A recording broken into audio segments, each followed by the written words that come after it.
దేవుని ఆరాధించడానికి ఆయా స్థలాల నుండి చేరివచ్చిన పరిశుద్ధులు ప్రియులైన ప్రతి వారికి ప్రభువైన యేసుక్రీస్తు నామములో వందనాలు సమర్పిస్తున్నాం. ప్రభువైన యేసు రాకడ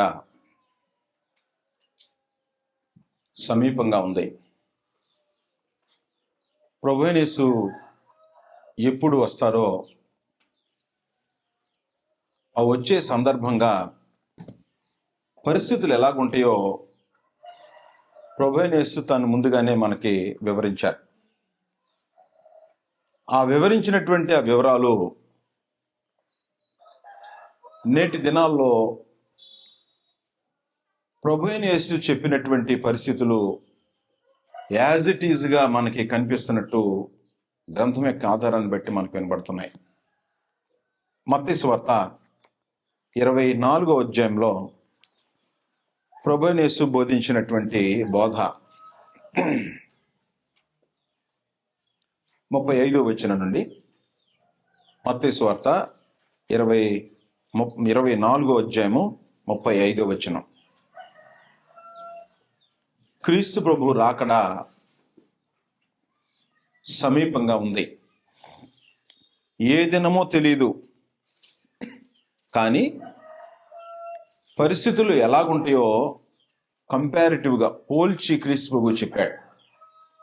ఎలాగుంటాయో అవి మనం గ్రంథాన్ని బట్టి ఆలోచించబోతున్నాం. 35వ వచనం నుండి, ఆకాశమును భూమియు గతించును, గాని నా మాటలు ఏమాత్రమును గతింపవో.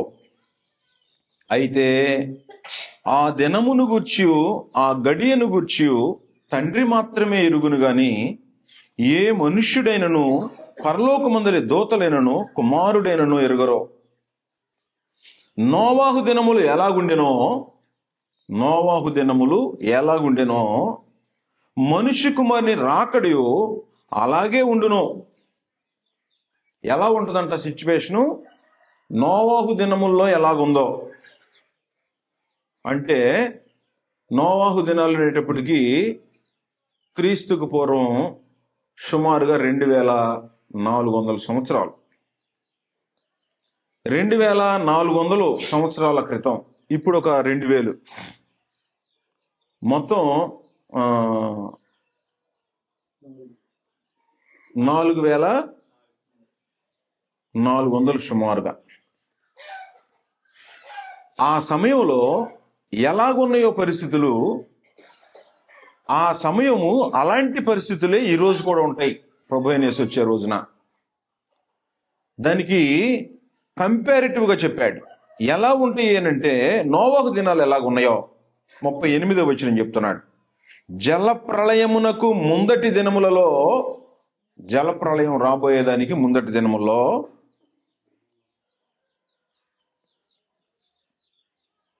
నోవాహు ఓడలోనికి వెళ్ళిన దినం వరకు, నోవాహు ఓడలోనికి వెళ్ళిన దగ్గర ముందు జలప్రళయమునకు ముందటి దినములలో, ఈ మధ్య గ్యాప్ అంటే జలప్రళయం రాబోయే ముందు జలప్రళయం వచ్చే దినం వరకు ఈ మధ్యన పరిస్థితులు ఎలాగున్నాయో వివరించాడు. వారు తినుచు త్రాగుచు, పెండ్లి చేసుకొనుచు, పెండ్లికిచ్చుచు నుండి జలప్రళయం వచ్చి అందరినీ కొట్టుకొని పో వరకు ఎరుగకపోయిరి. అలాగుననే మనుష్య కుమారుని రాకడ ఉండును. ఈరోజు పరిస్థితులు ఎలాగున్నాయి ప్రపంచంలో చూస్తే యాజ్ ఇట్ ఈజ్గా అలాగే ఉన్నాయి. ఎలా ఉన్నాయట? తినుచు త్రాగుచు, పెండ్లి చేసుకోవచ్చు, ఇంకేం చేస్తున్నారట? పెండ్లికిచ్చుచు, తినుచు త్రాగుచు, పెండ్లి చేసుకొనుచు, పెండ్లికిచ్చుకొనుచు నుండి జలప్రళయము వచ్చి అందరినీ కొట్టుకొని పో వరకు ఎరుగకపోయిరి. ఏం ఎరగలేదు? వెనక్కి వెళితే జలప్రళయాన్ని సుమారుగా ఒక 120 సంవత్సరాలు ప్రకటించాడట. దేవుడు డిసైడ్ చేసిన దగ్గర నుండి 120 సంవత్సరాలు నోవాహు ప్రకటన చేస్తానే ఉన్నాడట. నోవాహు ప్రకటన చేస్తుంటే పట్టించుకున్న వాళ్ళు లేరు. ఆ కుటుంబం తప్ప పట్టించుకునేవాళ్ళు లేరు. ఈ రోజున చాలా మందికి వాక్యం పిలిచి బోధించి బుద్ధిగా చక్కగా చెప్తుంటే వినేవారు లేరు. ఆదివారం వచ్చింది తిందాం, ఇంకేదన్నా కార్యక్రమం వచ్చింది తాగుదాం అంటే మందే కాదు, ఏదో తెచ్చుకొని శుభ్రం తాగుదాం, ఆ డ్రింక్ తాగుదాం, ఈ డ్రింక్ తాగుదాం, అవి తిందాం, ఇవి తిందాం, పెళ్ళిళ్ళు చేసుకోవటం, ఇదే సైకిల్ తప్ప ఏం జరగబోతుందని ఆలోచన చేసేటువంటి మనుషులు భూమి మీద చాలా రేరుగా కనపడుతున్నారు. వైజాగ్ వెళ్ళాం, మొన్న 2 రోజులు ఉన్నాను. ఎలాగుంది సిటీ అంటే షాపింగ్ మాల్స్, షాపుల్లోకి వెళ్ళి విస్తారంగా కొనుక్కుంటున్నారు. ఏంటంటే ఫంక్షన్ ఉంది, పండుగ ఉంది, బట్టలు, తిండి, రోడ్లు, బజార్ల మీద మీరు చూడండి, ఇప్పుడు ఎక్కడ చూసినా తిండే. ఎన్ని షాపులో, కూరగాయల షాపులు, తినే తిండి షాపులు, ఫాస్ట్ ఫుడ్ సెంటర్స్ ప్రపంచంలో బజార్లో కనబడతా ఉన్నాయి తినేవి. ఎలాంటి వాడిని కూడా టెంప్ట్ చేసి ప్రేరేపించి తినేటట్టుగా చేసేటువంటిది ఆహార పదార్థాలు, చికెన్లు, మటన్లు, బోర్డులు పెట్టి ఆ బిర్యానీ, ఈ బిర్యానీ అన్నీ వాళ్ళకి మనుషుల్ని ఆకర్షించేటువంటి విధానంలో యాజ్ ఇట్ ఈస్గా నోవాహు దినాల్లో ఇన్ని హోటల్స్ ఉన్నాయో లేదో తెలియదు, కానీ ఇప్పుడు మాత్రం ప్రపంచం నిండా ఇదే బిజినెస్, ఫుడ్ బిజినెస్ మించినటువంటి బిజినెస్ ప్రపంచంలో ఎక్కడ కనపట్లా. మన పరిసరాల్లో చూడండి, రోడ్డు నిండా ఆదివారం ఎన్ని హోటల్స్, తినటం, తిండి, తాగటం, విలాసం. ఏం జరగబోతుందో తర్వాత ఆలోచించేవాడు లేడు. ఒక పక్క ప్రకటన జరుగుతుంది. నోవాహట ప్రకటించాడు. నోవాహు ప్రకటనను విన్నవాళ్ళు కాదు. నోవాహు ఎలా విధేయత చూపించాడో అలాంటి విధేయత చూపించే వారిని దేవుడు పరలోకంలోకి తీసుకెళ్ళటానికి సిద్ధంగా ఉన్నాడు. ఆ కండిషన్స్ మనం ఒకసారి చూస్తే, ఆదికాండము 1వ అధ్యాయం దగ్గర నుంచి మనం ఒక బ్రీఫ్ అవుట్లైన్ చేస్తే, నోవాహు ఆదాముని దేవుడు చేశాడు. ఆదాము దేవుని మాట విన్నవాడు కాదు. ఆదాముకు సంతానాన్ని ఇచ్చాడు. మొదటి సంతానం కయ్యూను దేవుని మాట విన్నవాడు కాదు. సపరేట్ చేశాడు కయ్యూన్ని సపరేట్ చేసి ఒక జాతి ఏర్పడిపోయింది. కయ్యూను సంతతంతా ఒక జాతి ఏర్పడిపోయి నరులు అన్నాడు దేవుడు. నరులు అంటే కేవలము శరీరాన్ని గురించి ఆలోచన చేసేటువంటి జనం. నరులు అనేవాళ్ళు శరీరాన్ని గురించి ఆలోచన చేసేవారు. దేవుని కుమారులు ఆత్మను గురించి ఆలోచన చేసేవారు.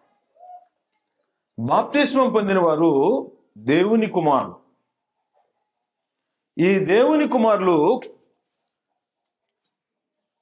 ఎలా బ్రతకాలి అనేటువంటిది స్పెషలైజ్డ్గా ఉంది. ఎలా ఉందో 6వ అధ్యాయంలో ఒకవైపేమో కయ్యూను సంతతి దేవుని ఎరగకుండా, దేవుని మాటలతో సంబంధం లేకుండా వారికి ఏది నచ్చితే అది జరిగించుకునేటువంటి జనం. ఆ తర్వాత షేతు పుట్టాడు. షేతుకి ఎనోష్ పుట్టాడు. ఎనోష్కి కైనాను పుట్టాడు. కైనానికి మహలేలు పుట్టాడు. మహలేలుకి ఎరేదు పుట్టాడు. ఎరేదుకి హానోకు మెతుషలకు లెమెక్కి హానోకు పుట్టాడు. వీళ్ళందరూ ఒక్కొక్కరు 930 సంవత్సరాలు, 969 సంవత్సరాలు, 912 సంవత్సరాలు, 905 సంవత్సరాలు, 910 సంవత్సరాలు, 800 బ్రతుకుతా ఉన్నవాళ్ళు. ఇంత వయసు బ్రతుకుతుండేటువంటి వాడు నోవాహు 950 సంవత్సరాలు బ్రతికాడు. ఎంత జనం అయిపోయారు అప్పటికి. ఒకవైపు దేవుని ఎరిగిన జనం ఎలా విస్తరించిపోయారు. ఎన్ని వందలు కోట్లు అయ్యారో తెలియదు, కానీ ప్రపంచం విస్తరించిపోయింది. దేవుడు పైనుండి ఒకసారి చూస్తే ఏమైపోయిందంటే మిక్స్డ్ బ్రీడ్స్ అయిపోయింది. మిక్స్డ్ బ్రీడ్స్ అంటే ఎట్లా అంటే, ఎలా అయినాయో వివరాలు చెప్పాడు ఇక్కడ. 6వ అధ్యాయంలో మిక్సింగ్ ఎలా జరిగిద్దో అలా జరగకూడదని దేవుడు చెప్తున్నాడు. నరులు భూమి మీద విస్తరింపనారంభించిన తరువాత కుమార్తెలు వారికి పుట్టినప్పుడు, నరులు అంటే దేహాన్ని గురించి ఆలోచన చేసేవారు, దేవుణ్ణి గురించి ఆలోచన చేయనటువంటి వారు, దేవుని కుమారులు నరుల కుమార్తెలు చక్కని వారిని చూచి వారందరిలో తమకు మనస్సు వచ్చిన స్త్రీలను వివాహం చేసుకొని. డేంజర్ ఎక్కడుందంటే వివాహంలో ఉంది. ప్రమాదం ఎక్కడంటే తల్లిదండ్రులు చెప్పని వివాహం చేసుకునేవాడు డేంజర్లోకి వెళ్ళిపోతాడు. ఎందుకంటే తన కళ్ళతో చూస్తాడు, తన మనసుతో ఆలోచన చేస్తాడు. జరగబోయేది వాడికి అర్థం కాదు.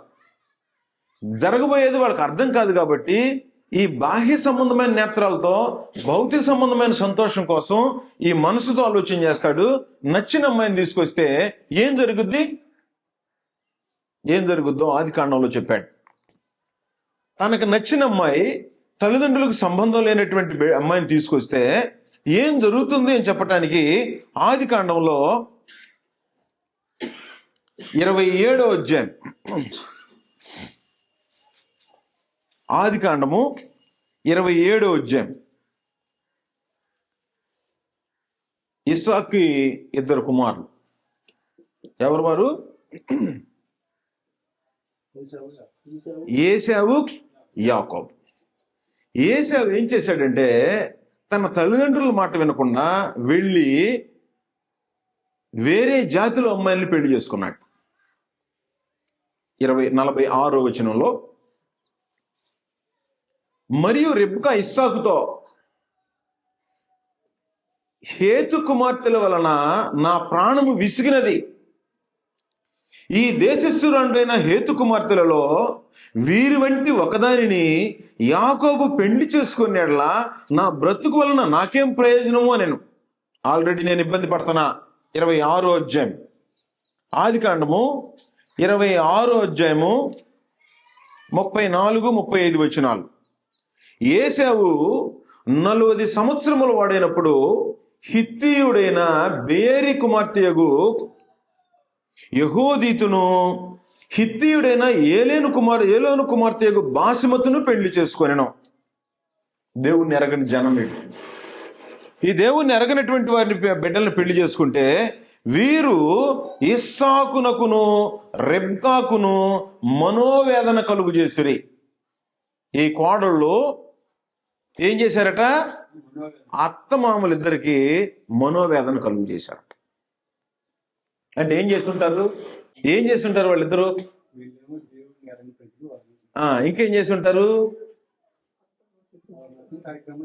వాళ్ళు చెప్పినట్టు వినరు వీళ్ళు. ఎందుకని?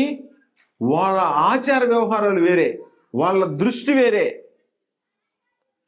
దృష్టి వేరే కనుక ఈయన దృష్టిని మళ్లించేస్తారు. ఆదాము కంటే గొప్పవాడా ఏంటి? ఆదాముని, దేవుడు చేసిన ఆదాముని హవ్వ మార్చేసింది, నిబంధన మీరేటట్టు చేసింది. కాబట్టి దేవుణ్ణి ఎరగని వారిని వివాహం చేసుకుంటే మనస్సు వచ్చిన వారిని, వారు చక్కని వారిని, బాహ్యంగా ఉండే అందాన్ని చూసి చేసుకుంటే మనోవేదనకు గురవ్వాల్సినటువంటి ప్రమాదం ఉంటుంది. జీవితకాలం అంతా గడపాలి. లేటెస్ట్గా నాకు తెలిసినటువంటి ఒక ఇన్ఫర్మేషన్, ఈ రోజున సాఫ్ట్వేర్ రంగం విస్తరించిపోయింది. విచ్చలవిడితనం. భర్తని బాటిల్ తీసి కొట్టిందంట, తలకాయ పగిలిపోయింది.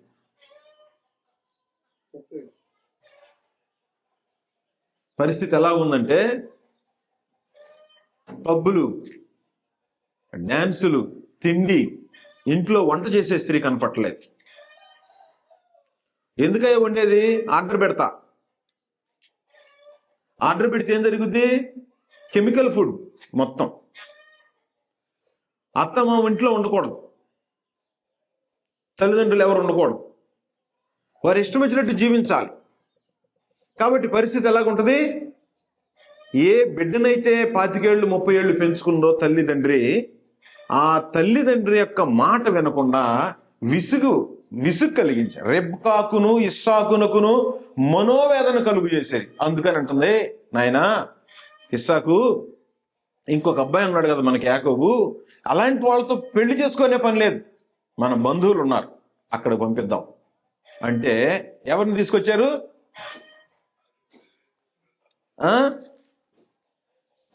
యాకోబు ఎవరిని పెళ్లి చేసుకున్నాడు? ఎవరైనా పేరు వెళ్ళి అక్కడికి వెళ్ళి పెళ్లి చేసుకున్నాడు. వారిలో నుండి ఇశ్రాయేలు జాతి పుట్టింది. కాబట్టి మనస్సు వచ్చిన స్త్రీలను పెళ్లి చేసుకుంటే, దేవుణ్ణి ఎరగనటువంటి వారిని పెళ్లి చేసుకుంటే పరిస్థితులు ఎలాగుంటాయి అంటే భయంకరంగా ఉంటాయి పరిస్థితి. దేవునికి విరోధమైన జీవితం వచ్చేసింది. అది దేవునికి విరోధులైపోతారు ఆ కుటుంబం. ఆ కుటుంబం దేవునికి విరోధం అయిపోతే ఇంక భూమి మీద బ్రతికు ఉపయోగం ఏముంది? ఆత్మ యుగయుగాలు నరకానికి వెళ్ళిపోతుంది.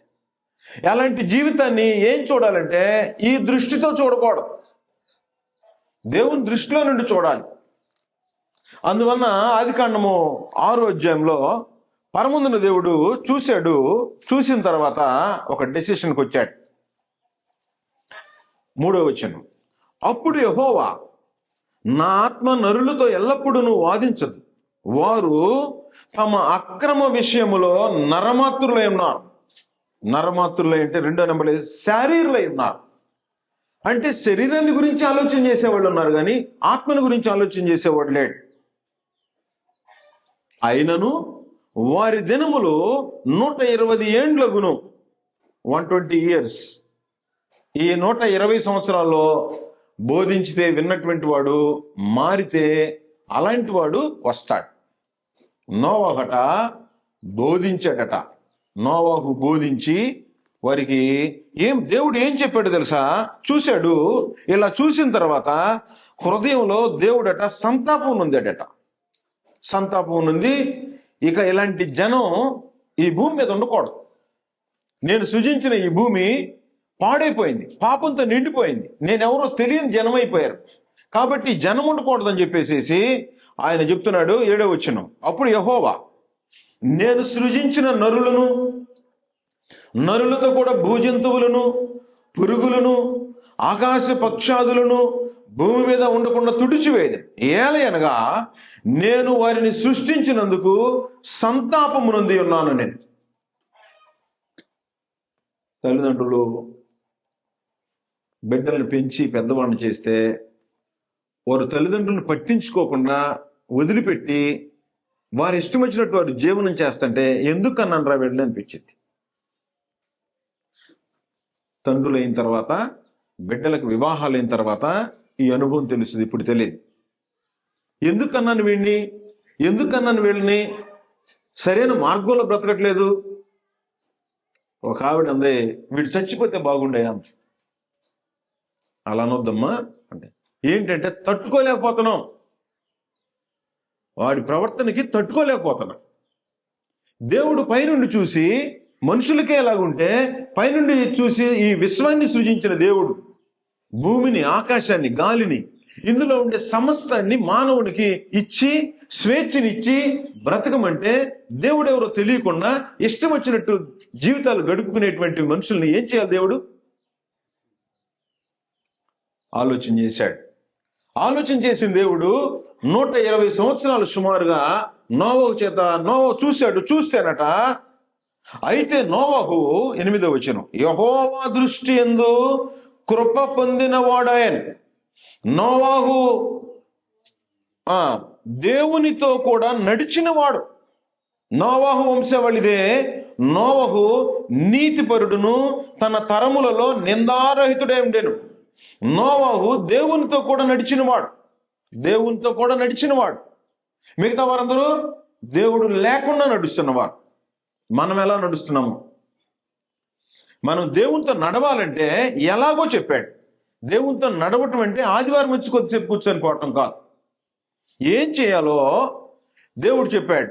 ఈ భూమి సమస్త శరీరం మూలంగా బలాత్కారంతో నిండిపోయింది. తిని త్రాగేవాడు బలాత్కారులు అయిపోయారు.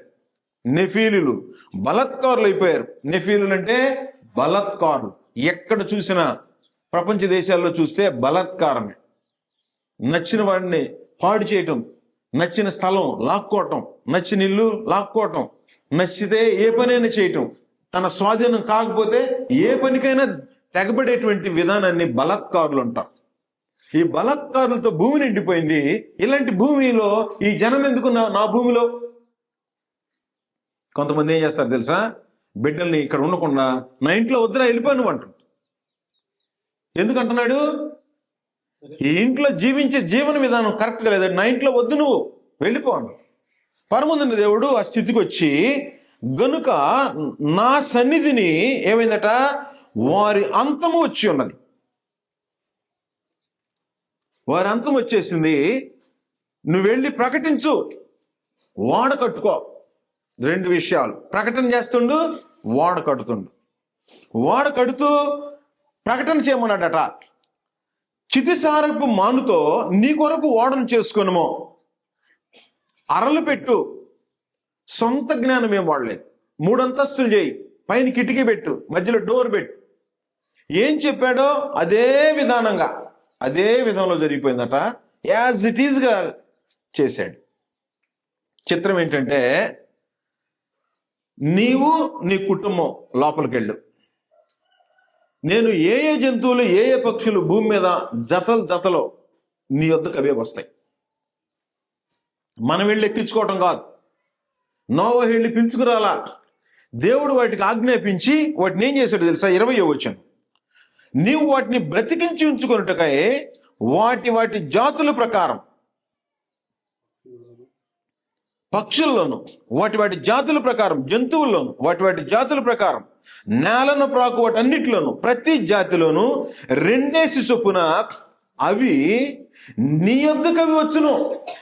నువ్వు వెళ్ళి పిలుచుకురావటం కాదు, అవన్నీ నీ దగ్గరికి వస్తాయి. ఓడెక్కిచ్చేసేసేయి.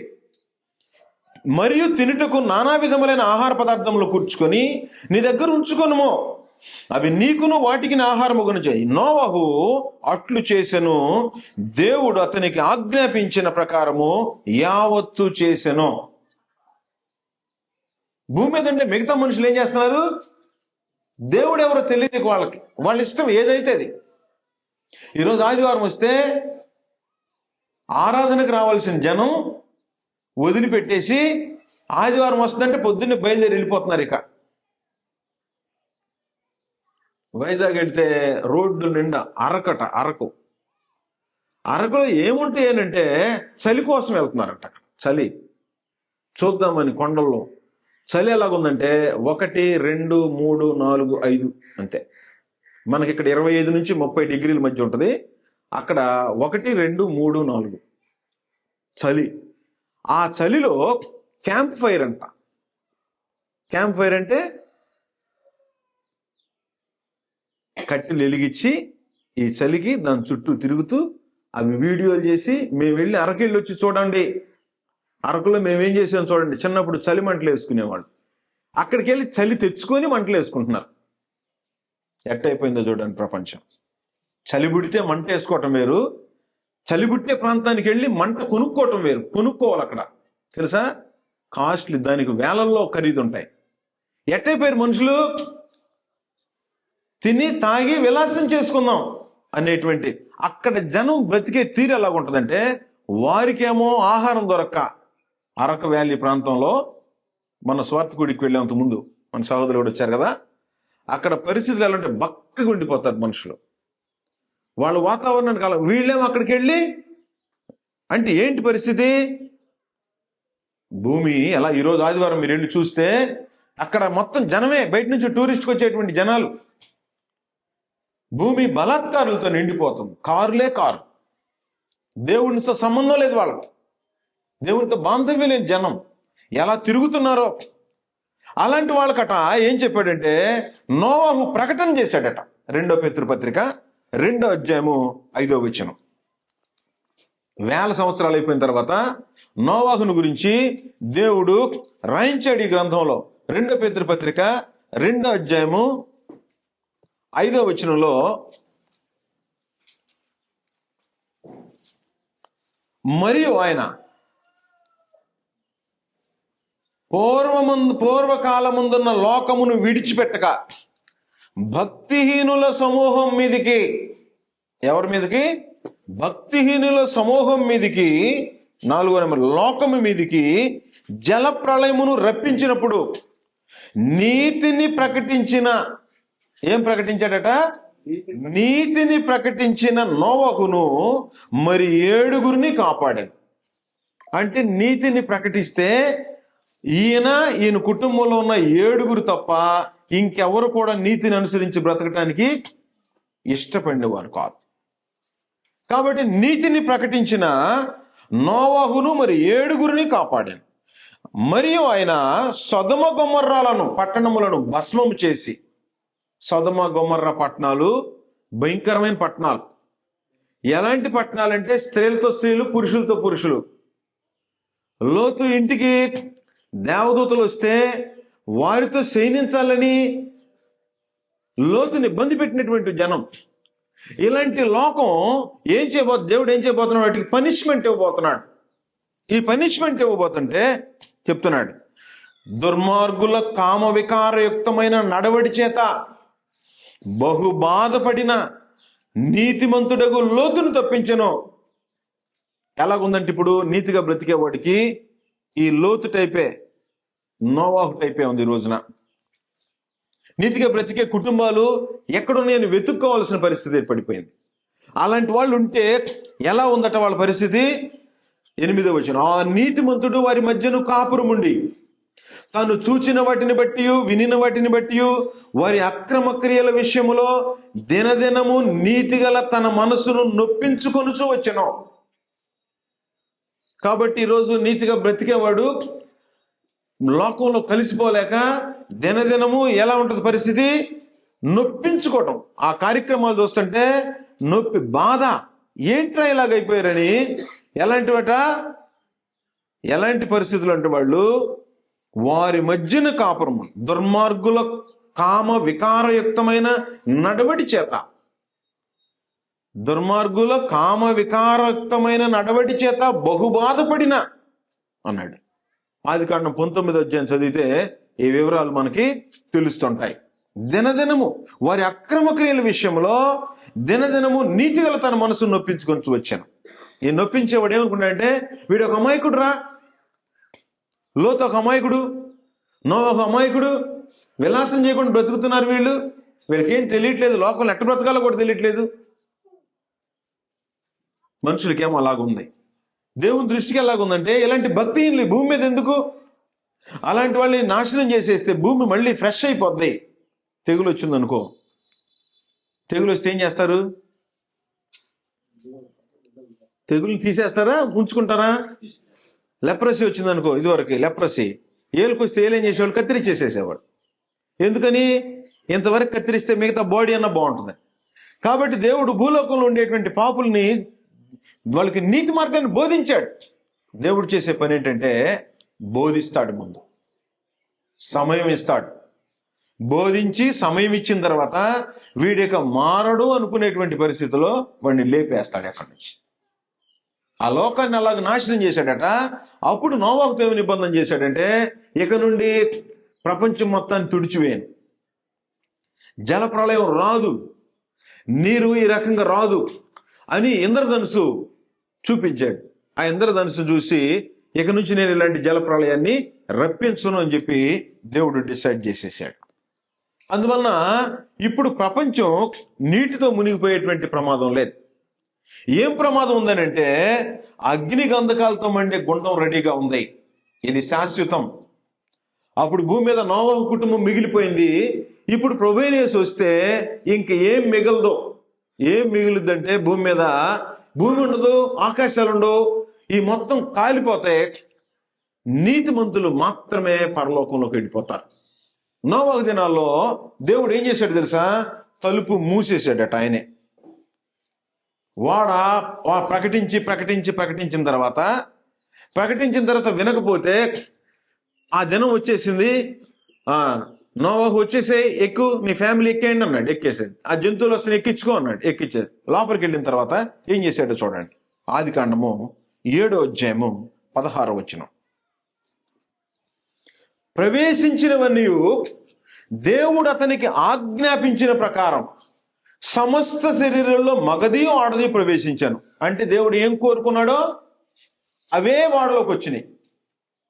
అప్పుడు యెహోవా ఓడలో అతని మూసివేసెను. ఇంకెవరన్నా జలప్రళయం స్టార్ట్ అయిందనుకో, వర్షం పడుతుంది అనుకో, వర్షం పడటం స్టార్ట్ అయిపోతే నీళ్లు పైకి తేలుతుంటే మళ్ళీ ఎవడన్నా దానిలోకి రావటానికి వీలు లేదు. ఇక దేవుడు మూసేసాడు తలుపు.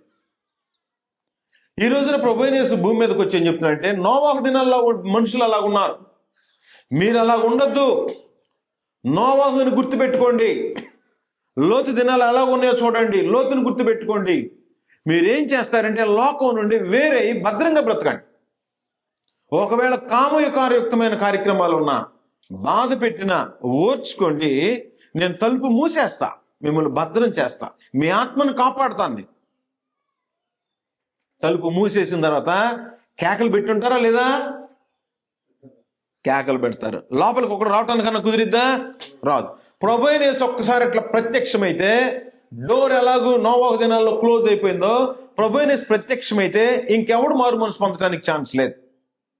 నీ కళ్ళు మూతబడక మును, అంటే నువ్వు మృతి పొందక మును. దేవుడు డోర్ లాక్ చేశాడు అక్కడ.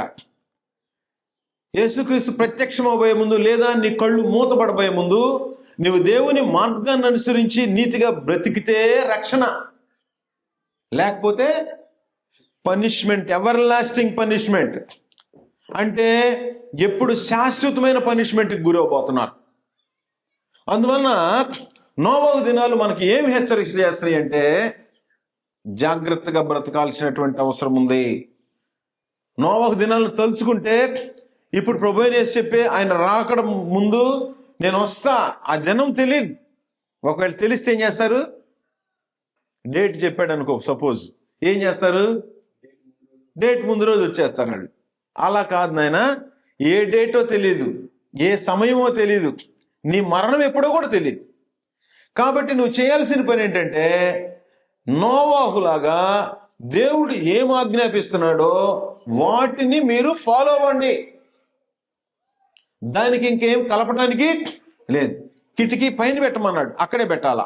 డోర్ ఎక్కడ పెట్టమన్నాడు, అక్కడే పెట్టాలా. ఏ వుడ్తో, ఏ చెక్కతో చేయమన్నాడు అదే, ఏం పుయ్యమన్నాడు అదే. అది ఎందుకంటే బ్యాలెన్స్ అవడం దేవునికి తెలుసు. ఆ వాడు ఎలా బ్యాలెన్స్ అయ్యిద్దో దేవునికి తెలుసు. కాబట్టి కొలతలు చెప్పాడు, ఎక్కడెక్కడ ఏం పెట్టాలో వివరాలు చెప్పాడు. దాని ప్రకారం తేలిందట, సుమారుగా 6 నెలలు నీళ్ల మీద ఉంది. ఆ ఓడలో ఉన్న 8 మంది తప్ప ఈ విశ్వంలో ఎవ్వరు కూడా బ్రతికిన వాళ్ళు లేరు. కాబట్టి ఈరోజు ఏంటంటే, ఓడలోకి రావాలి మనుషులు, ఓడలోకి రావాలి. నీతిని నోవాహు ప్రకటిస్తే ఓడలోకి వచ్చే జనం ఒక్కడు కూడా కనపడలా. ఈరోజు మనకు టైం ఉంది. ఈరోజు ఏముందంటే, నీకు టైం ఉంది. నీ మనోనేత్రాలు వెలిగింపబడితే నువ్వు పరలోకంలో ప్రవేశించడానికి ఆలోచన చేస్తే, ఎలా బ్రతకాలంటే జాగ్రత్తగా బ్రతకాలి. ఎలా అంటే అలా బ్రతికితే కుదిరే కార్యక్రమం కాదు. ఎలా బ్రతకూడదు. 2 పేతురు పత్రిక 3వ అధ్యాయము 3వ వచనం. 2 పేతురు పత్రిక 3వ అధ్యాయము 3వ వచనంలో ఆయన వస్తే ఎలాగుంటుందో చెప్పాడు. మొదటి నుండి చదువుతాం. ప్రియులారా, ఈ 2వ పత్రిక మీకు ఇప్పుడు రాయిచున్నాను. పరిశుద్ధ ప్రవక్తల చేత పూర్వమందు పలుకబడిన ప్రభువైన రక్షకుడు మీ అపోస్తలుల ద్వారా ఇచ్చిన ఆజ్ఞను మీరు జ్ఞాపకము చేసుకొనవలెనను విషయమును గురించి మీకు జ్ఞాపకము చేసి నిర్మలమైన మీ మనస్సులను రేపుచున్నాను. అంటే ప్రభువైన యేసు ద్వారా, అపోస్తలుల ద్వారా ఆజ్ఞ ఇచ్చాడట ప్రభువైన యేసు. ఆ ఇచ్చిన వాటిని మీరు జ్ఞాపకం చేసుకోవాలి. ప్రభువైన యేసు ఏం చెప్తున్నాడు? నోవాహు దినాల్లో ఉంటుంది, ఎలాగుంటుంది అలాగే ఉంటుంది. మీరు నడిచే నడక ఎలాగుండాలో అపోస్తలుల ద్వారా బోధించాడు. ఈ నడక తప్ప ఇంకొక నడక ఉండొద్దు మీకు. ఉంటే పనిష్మెంట్. ఎందుకో తెలుసా? ఆ నడక నడవకుండా జనం ఏమంటున్నారు తెలుసా? చాలా మంది అంటుంటారు, ఇలాగే మాట్లాడుతున్నారు, అంచె దినములలో అపహాసకులు అపహసించుచు వచ్చి తమ స్వకీయ దురాశల చొప్పున నడుచుకొనుచు, లోకంలో ఉండే జనం దేవుణ్ణి ఎరగని వారు, ఆయన రాకడను గురించిన వాగ్దానం ఏమైను? పితరులు నిద్రించినది మొదలుకొని సమస్తమును సృష్టి ఆరంభమునున్నట్టే నిలిచినదే అని చెప్పుదురు అని మొదట మీరు తెలుసుకొనవాలని. ఏలయనగా పూర్వము నుండి ఆకాశము నుండి ననియు, నీళ్లలో నుండి నీడ వలన సమకూర్చబడిన భూమియు దేవుని వాక్యం వల్ల కలిగినని వారి బుద్ధిపూర్వకంగా మరుతారు. ఆ నీళ్ల వలన అప్పుడున్న లోకము నీటి వరదలో మునిగి నశించెను. నీటి వరదలో మొత్తం నాశనం అయిపోయింది. అయితే ఇప్పుడున్న ఆకాశమును భూమియు భక్తిహీనుల తీర్పును నాశనము జరుగు దినము వరకు అగ్ని కొరకు నిల్వ చేయబడినదే. అదే వాక్యం వల్ల భద్రం చేయబడింది. అగ్ని కోసం నిలవబడింది. ఈ అగ్ని కోసం నిలవబడితే అందులో నుండి నువ్వు తప్పుకునే ఏర్పాటు చేసుకోవాలి. ఈ లోక మర్యాదను అనుసరిస్తే, లోకం నుండి మనుషులు బ్రతికినట్టుగా బ్రతికితే దేవుడు అగ్నిని సిద్ధం చేసేసాడు. కాబట్టి ఏం చేయాలట? లోకము నుండి వేరే. నోవహు లోకంతో కలిసిపోయాడా? కలవలేదు. ఎంతమంది జనాభా, ఒక్క ఫ్యామిలీ నీతిగా బ్రతికే కుటుంబాన్ని చూసి లోకం ఏముంటుందంటే, వీళ్ళొక్కళ్ళైనా పరలోకం వెళ్ళేది అంటే ఎస్, కరెక్టే. నోవహు కుటుంబం ఒక్కటే వెళ్ళింది. నీ కుటుంబాన్ని రక్షించుకునే బాధ్యత నీ మీదే ఉంది. ఏంటి మరి? రక్షణ కోసం ఓడను సిద్ధం చేశాడట. ఎవరు? నోవహు. కాబట్టి నువ్వేం చేస్తున్నావు? పురుషుడివి ఇంటివారి రక్షణ కోసం, ఇంటివారి రక్షణ కోసం ఓడను సిద్ధం చేశాడట. ఇంటివారి రక్షణ కోసం ఓడను సిద్ధం చేస్తే ఈ రోజున మనుషులు ఏం చేస్తున్నారు? జాగ్రత్తగా బ్రతకాల్సినటువంటి అవసరం ఎంతైనా ఉంది. ఇంటివారి రక్షణ కోసం ఓడను సిద్ధం చేశాడు. 1 పేతురు పత్రిక 3వ అధ్యాయము 19వ వచనం.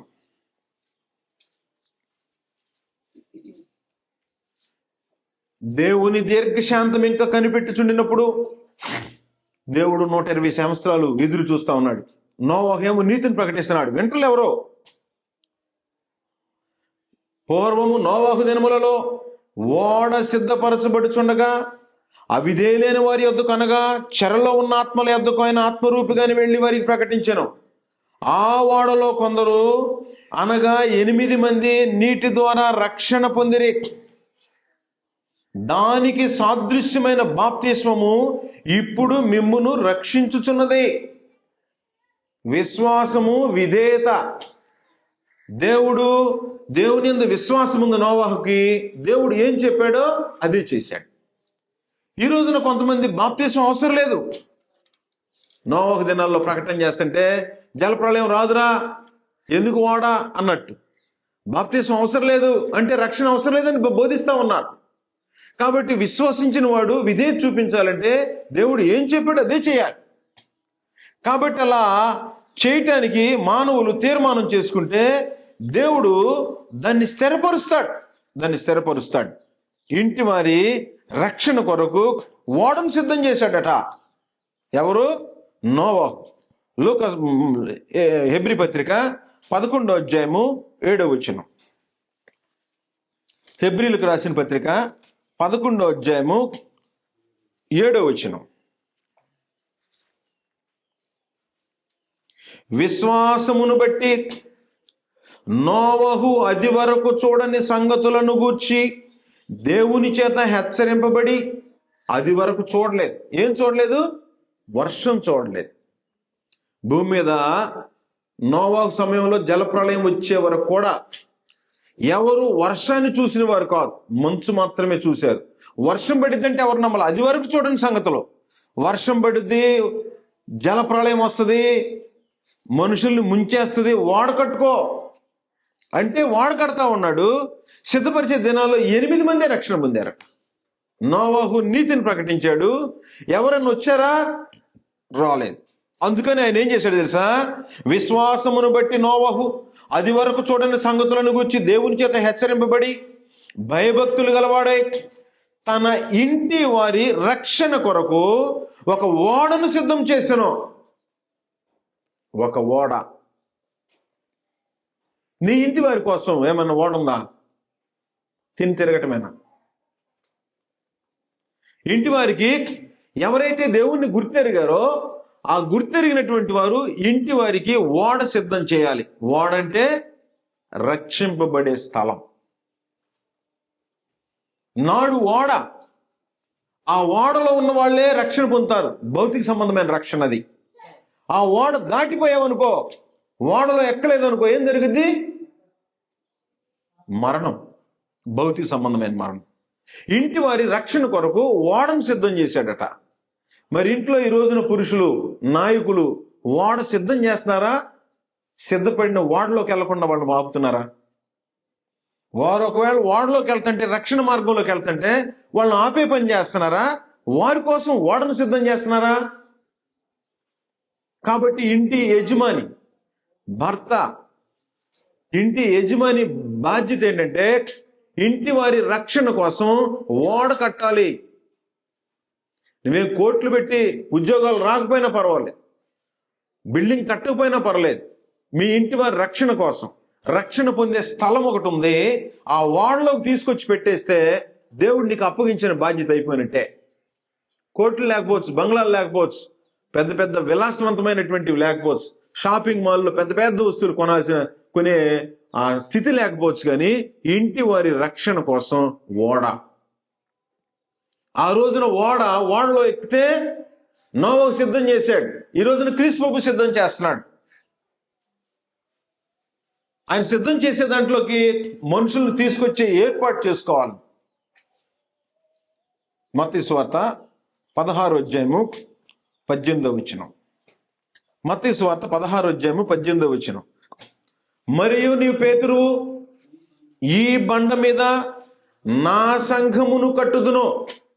సంఘము ఓడ. ఓడ భౌతిక సంబంధమైన రక్షణను సూచించేటువంటిది ఆ దినాల్లో. నేడు సంఘం,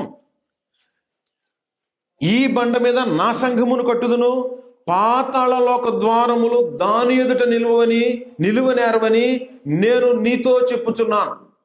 పాతాళం అంటే అగ్ని గంధకాలతో మండే గుండం కొరకు సిద్ధం ఉందనలా. పాతాళం అంటే అగ్ని గంధకాలతో మండే గుండం. ఈ అగ్ని గంధకాలతో మండే గుండము ఎవరిని మింగదంటే ఎవరు క్రీస్తు ప్రభు శరీరంలో ఉంటారో. శరీరము ఓడ. నోవహు ఎలాగో ఓడ కట్టాడో, ఆ ఓడలోకి వెళ్ళినటువంటి వాళ్ళు ఎలాగో బ్రతికారో, ఈ రోజున దేవుడు క్రీస్తు ప్రభు చేత సంఘాన్ని కట్టిస్తున్నాడు. నా సంఘాన్ని కడతాను, పాతాళలోక ద్వారములు దాని ఎదుట నిలువనేరు. సంఘం అంటే శరీరము అని చెప్పాడు. శరీరం.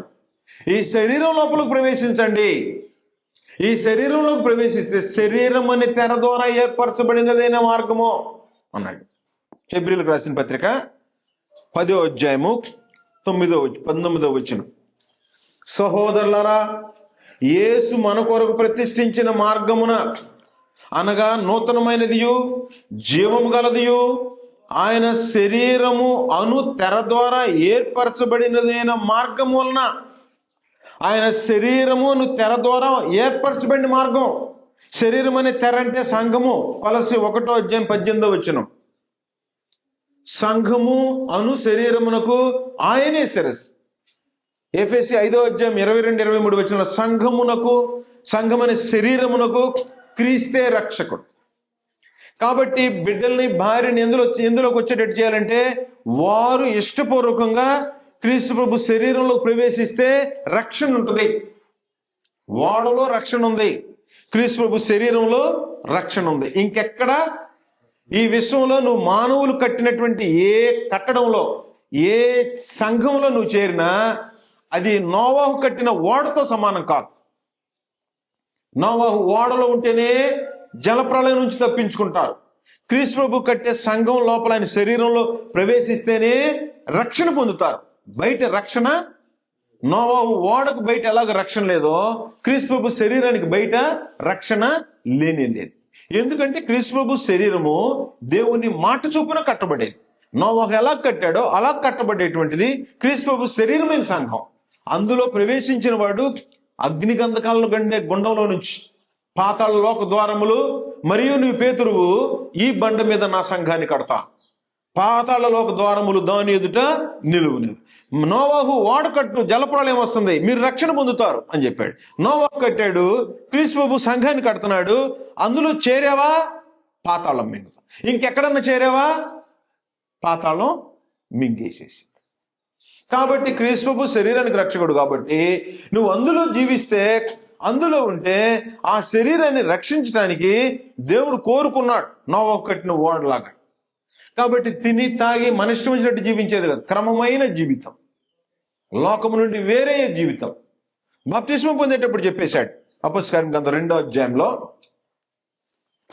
అపోస్తలుల కార్యముల గ్రంథము 2వ అధ్యాయం,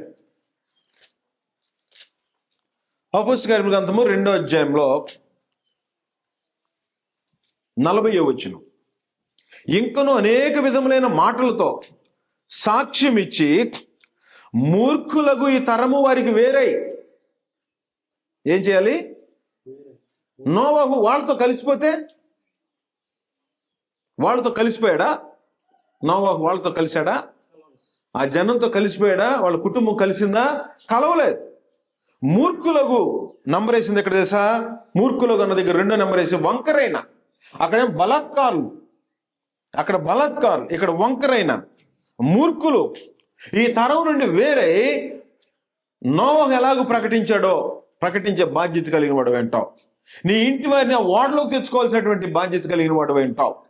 లేకపోతే మూర్ఖులైన తరం వారితో నేను కలిసి జీవిస్తానంటే వాళ్ళతో పాటు కొట్టుకుపోతాం. కొట్టుకుపోయిందాక ఎరక్కున్నారట. జలప్రళయం వస్తే కొట్టుకుపోయిందాక ఎరక్కున్నారు. కాబట్టి జలప్రళయం నుంచి తప్పించుకునే నీతిమంతుడైనటువంటి లోతు తన కుటుంబాన్ని సిద్ధపరుచుకొని కుటుంబంతో పాటు ఓడెక్కేశాం. ఓడెక్కితే 6 నెలల కాలం ఎంత ఆనందంగా బ్రతికాడో. నోవాహుకి సమస్తం ఉంది, ఈ భూమి మీద ఎవడికి ఏమి లేవు. నోవాహు మాత్రం బ్రతికి భూమి మీదకి వచ్చేసేసాడు. నీళ్లు ఆరిపోయినట. 40 రాత్రింబగళ్ళు ఆకాశపు తూములు విప్పేశాడు దేవుడు. ప్రచండమైన వర్షం. ఏ జీవి, ఒక్క జీవి కూడా లేదు, మొత్తం నాశనం అయిపోయింది. మనుషులు ఒక్కడు కూడా లేడు. నోవాహు కుటుంబం బయటకు వచ్చింది. నోవాహులో నుంచి జాతులు బయటకు వచ్చేసినాయి. కాబట్టి ఈ రోజున ఆ మూర్ఖులైన తరం వారితో నీ తండ్రి మూర్ఖుడైనా వదిలిపెట్టేయాలి అంతే. నీ తల్లి మూర్ఖురాలైనా వదిలిపెట్టేయాలి. వదిలిపెట్టమంటే బాధ్యత చూడకూడదని కాదు, ఆ విశ్వాసంతో కలిసి జీవించకూడదు. వారిని ఇట్లు తెచ్చుకోవాలి.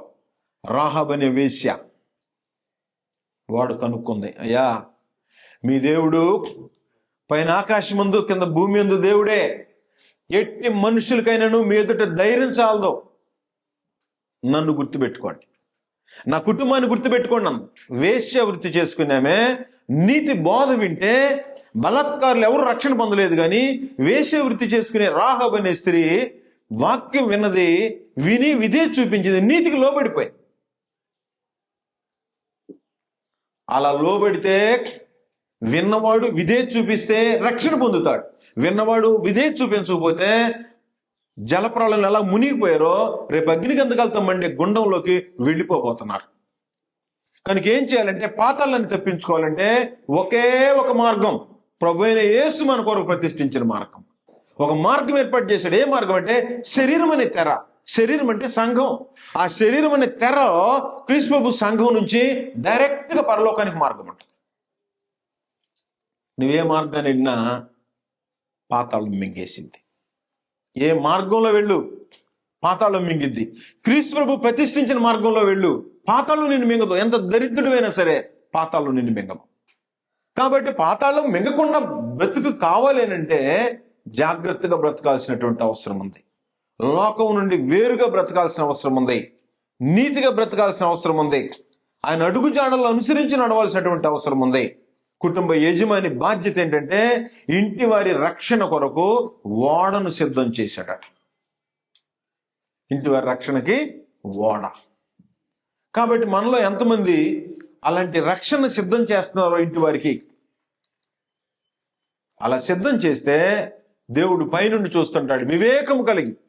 దేవుని వెదకువారు కలరేమో. అప్పుడు ఏమైందంటే యెహోవా నోవహు దేవుని దృష్టి యందు కృప పొందిన వాడాయను అన్నాడు. ఆయన దృష్టి నీ మీద ఆగిపోతాయి. నువ్వు దేవుని వైపు చూసి దేవుని ఆజ్ఞలు అనుసరించాలని నడవాలని ఎవరు కోరుకుంటారో ఆయన దృష్టి వాళ్ళ మీద నిలబడిపోద్ది.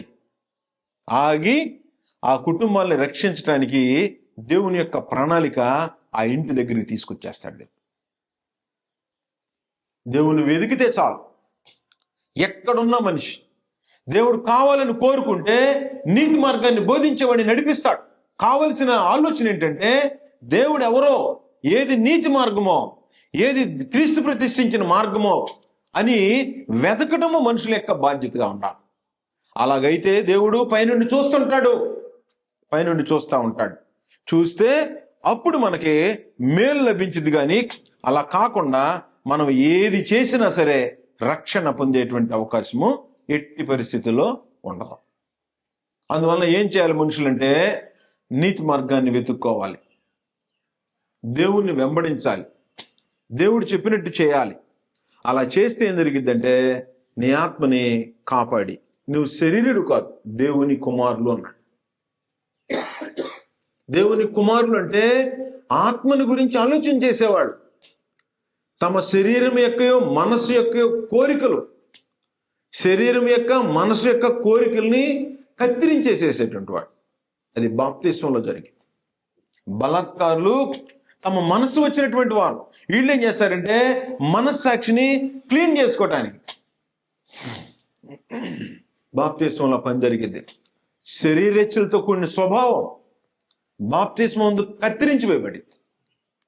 బలాత్కారులు ఏం చేయాలంటే సువార్త విన్నప్పుడు కొలస్సీ పత్రిక 2వ అధ్యాయము, కొలస్సీలకు రాసిన పత్రిక 2వ అధ్యాయంలో నీకు శరీరేచ్ఛలతో కూడిన స్వభావం ఉంటే, బలాత్కారుల లిస్టులో నువ్వు ఉంటే నువ్వేం చేయాలి? దేవుని వైపు రావాలి అంటే ఏం చేయాలంటేను నీతి బోధ వినాలి. ఈ నీతి బోధ విన్నప్పుడు ఏం జరుగుద్దంటే 11వ వచనం, కొలస్సీ 2:11, మీరును క్రీస్తు సున్నతి యందు శరీరేచ్ఛలతో కూడిన స్వభావమును విసర్జించి అన్నాడు. శరీరేచ్ఛలతో కూడిన స్వభావం విసర్జించబడాలంటే కత్తిరించాలి. ఈ కత్తిరింపు ఎక్కడ జరిగిందంటే బాప్తిస్మంలో. ఎవరికంటే సువార్త విన్నవారికి. ఆ శరీరేచ్ఛలతో కూడిన స్వభావం పోతే దేవ స్వభావం వచ్చింది మనిషికి, దేవుని యొక్క ఆలోచనలు వస్తాయి. అప్పుడు లోకం నుండి దూరంగా నీతి మార్గంలో బ్రతుకుతూ ఏం చేస్తాడంటే లోకంలో ఉండే వాళ్ళకి నీతిని ప్రకటిస్తాడు. క్రైస్తవులు చేయాల్సిన పని ఏంటంటే తాము లోకులతో కలిసి లోకుల ఆలోచనల ప్రకారం నడవకుండా లోకంలో ఉండేటువంటి వారికి నీతి మార్గాన్ని బోధించేవాడు అంట. అలాంటి జీవితం కావాలని పరమందుని దేవుడు కోరుకుంటున్నాడు. కాబట్టి నోవాహు దినాల్లో ఎలా ఉందో ఈరోజు కూడా అలాగే ఉంది. ప్రభువైన యేసు వస్తే నోవాహు దినాల్లో జలం వర్షం స్టార్ట్ అయితే పరిస్థితి ఏంటో, డోర్ లాక్ ఎలాగైపోయిద్దో, క్రీస్తు ప్రభు ప్రత్యక్షమైతే ఇంకెవడు మార్చుకోవటానికి వీల్లేదు. అందుకే ఏం చేస్తున్నాడంటే తలుపు దగ్గర తాడుతున్నాడు, హృదయం దగ్గర. వాక్యం వినేటప్పుడు అలా ఏం జరుగుతుందంటే హృదయం ప్రేరేపిస్తుంటది. ప్రేరేపిస్తుంటే ఏం చేస్తుంటారంటే చూద్దాం లేకపోతారో చూద్దాం. హృదయాన్ని కఠినం చేసుకునే మనుషులు. ఆ డోర్ ఓపెన్ చేయకపోతే నీకు పరలోక ప్రవేశం లేదు. నీ హృదయం కానీ కరగకపోతే, నీకు మారు మనసు లేకపోతే వాడలు ఎలాగూ ప్రవేశించలేదో పరలోకంలో నీకు ప్రవేశం లేదని చెప్తున్నాడు. ప్రకటన గ్రంథం 21వ అధ్యాయం 27వ వచనం. ప్రకటన గ్రంథం 21వ అధ్యాయము 27వ వచనం.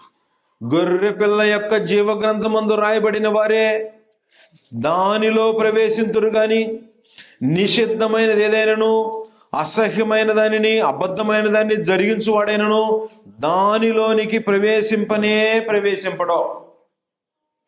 జల ప్రళయంలో నోవా కుటుంబం తప్ప ఇంకెవరు ప్రవేశించలేదో గొర్రె పిల్ల యొక్క జీవ గ్రంథమందు, అంటే జీవము గల దేవుని సంఘం. ఆ సంఘము శరీరం అనే తెర, దాని ద్వారా పరలోకం ఓపెన్ అయింది. జీవగ్రంథమందు రాయబడిన వారే. జీవగ్రంథం ముందు ఎవరి పేర్లు ఉంటాయో వారు క్రీస్తు శరీరంలో ఉన్న వాళ్ళ పేర్లు అక్కడ ఉంటాయి. వారే ప్రవేశిస్తారు కానీ ఇంకెవరు కూడా అందులో ప్రవేశించరు. కాబట్టి నీ పేరు జీవగ్రంథంలో ఉంటే తప్పించుకుంటావు. జీవగ్రంథంలో లేకపోతే అగ్ని గంధకంలో మండే గుండంలో పాలు పంపులు పొందుతాం. జలప్రలయం ఎలాగ నాశనం అయిపోయారో లోకం, ఈ లోకం కోసం అగ్ని గంధకాలతో మండే గుండాన్ని సిద్ధం చేశాడట. మనుషుల కోసం అంటే దేవుని యందు విశ్వాసం ఉంచే వాళ్ళ కోసం తయారు చేయలేదు.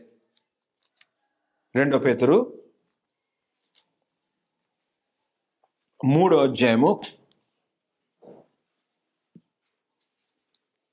6-7 వచనాలు. ఆ నీళ్ల వలన అప్పుడున్న లోకము నీటి వరదలో మునిగి నశించెను. అయితే ఇప్పుడున్న ఆకాశమును భూమియు భక్తిహీనుల తీర్పును నాశనమును జరుగు దినము వరకు అగ్ని కొరకు నిలువ చేయబడినవై అదే వాక్యం వలన భద్రము చేయబడినవి. 9వ వచనం. కొందరు ఆలస్యమని ఎంచుకున్నట్లు ప్రభువు తన వాగ్దానము, ఏం వాగ్దానం చేశాడు? వస్తా నేను మరలా వచ్చి నేనుండే స్థలములో మీరు ఉండాలని తీసుకెళ్తాను, మిమ్మల్ని మహిమలో ఉండాలి. నేను ఎక్కడ ఉంటానో నాకు అనుగ్రహించిన వారు కూడా అక్కడే ఉండాలి. కాబట్టి పరలోకం తీసుకెళ్దామని ఎదురు చూస్తున్నాడు. ఎవడును నశింపవలని నిశ్చయింపక అందరూ మారు మనసు పొందవలని కోరుచు మీ ఎడల దీర్ఘశాంతము గలవాడై ఉన్నాడు. అయితే ప్రభు దినము దొంగ వచ్చినట్లు వచ్చును. జలప్రళయం ఎప్పుడు వచ్చిందో వాళ్ళకి తెలియదు. దొంగ వచ్చినట్టు అంటే దొంగోడు కాదు, కానీ దొంగ ఎప్పుడు వస్తాడో టైం తెలియదు. అలాగే ఆ దినమున ఆకాశములు మహాధ్వనితో గతించిపోవును. నోవహు దినాల్లో భూమి మీద ఎక్కడ స్థలం లేదు, మునిగి ఊపిరాగిపోయి చచ్చిపోవాల్సిందే. ఇప్పుడు భూమి ఆకాశాలు రగిలిపోతాయి, భూమి మీద ఉండటానికి కుదరదు. నీ ఆత్మ అగ్ని గంధకాలతో మండంలో వెళ్ళిపోద్ది. పంచభూతములు మహావేండ్రముతో కరిగిపోనట్టు దేవుని దినపు రాకడ కొరకు కనిపెట్టుచు దానిని ఆశతో అపేక్షించుచు మీరు పరిశుద్ధమైన ప్రవర్తన గలవారై, ప్రవర్తనతోనూ భక్తితోనూ ఎంతో జాగ్రత్త గలవారై ఉండవలెను.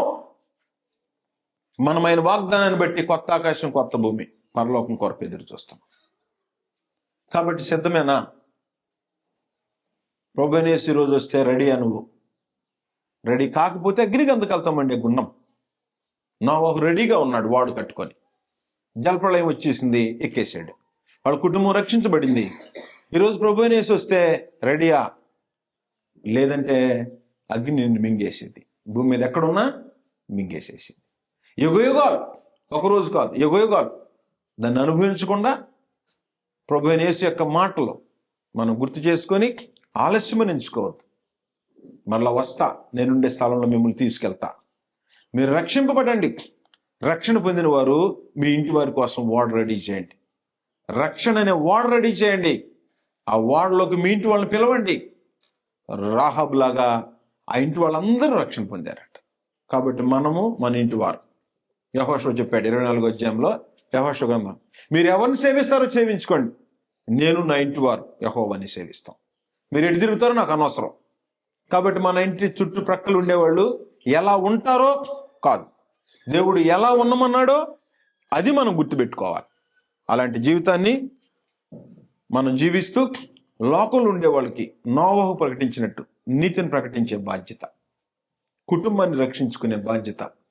అగ్ని గంధకాలతో మండే గుండంలో నుంచి మన కుటుంబాన్ని మనం రక్షించుకొని జాగ్రత్తగా నోవహు వలె నీతిగా ఆయన ఆజ్ఞలకు విధే చూపించి బ్రతికి లోకం నుండి వేరై రక్షణ పొందాల్సినటువంటి వారికి నీతిని ప్రకటించి మన కుటుంబాన్ని భద్రం చేసుకోవాలని ప్రభువైన యేసుక్రీస్తు పేరిట మీ అందరికీ వందనాలు సమర్పిస్తూ ముగిస్తాం.